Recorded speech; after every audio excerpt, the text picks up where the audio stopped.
Doctor Shravan గారు congratulations. So ఓ 17-18 సంవత్సరాల క్రితం మన ఇద్దరం సచిన్లో కలిసి పనిచేసాం. మీరు అక్కడ జనరల్ మేనేజర్ హెచ్ఆర్గా ఉన్నారు, నేను జనరల్ మేనేజర్ బిజినెస్ సైడ్ ఉన్నాను. మీ యొక్క తపన, ప్యాషన్, ఎనర్జీ, ఎంతూజియాజం నాకు తెలుసు.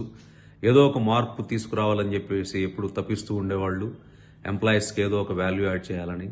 కానీ అప్పుడే మీరు వదిలివేసి పాలిటిక్స్లోకి రావడం అనేది చాలా ఆశ్చర్యంగా అనిపించింది నాకు. కానీ ఇట్ టుక్ 17-18 ఇయర్స్ మీకు ఒక ఎమ్మెల్సీ కావడానికి పట్టింది అంటే ఒక ప్రొఫెషనల్ పాలిటిక్స్లో సక్సెస్ కావడానికి చాలా కష్టపడాలని చెప్పి అర్థమైంది.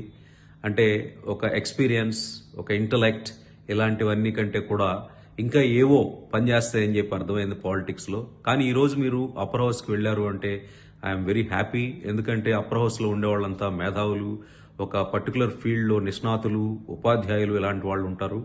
సో విధానసభలో చేసిన పాలసీస్ని ఇక్కడ మదించి రివ్యూ చేసి మంచి సజెషన్స్ ఇచ్చే వ్యక్తులు ఉండాలి. అన్ఫార్చునేట్గా కొన్ని సంవత్సరాల క్రితం నుంచి చూసుకుంటే మనకి విధాన పరిషత్లో గొప్ప వ్యక్తులు రావటం అరుదుగా కనిపిస్తోంది. ఈ రోజున మీరు అందులోకి ఎంటర్ అయ్యారంటే మీకున్న డాక్టరేట్ కానీ, మీరు చేసిన ప్రొఫెషనల్ లైఫ్లో మీకున్న ఎక్స్పీరియన్స్ కానీ, సమాజం పట్ల మీకున్న దృక్పథం, ఆర్థిక, సాంస్కృతిక, రాజకీయ అండ్ మిగతా విషయాల్లో కూడా సామాజికమైన విషయాల్లో మీకున్న ఆ నాలెడ్జ్ అండ్ ఎక్స్పీరియన్స్ ఫినామినల్.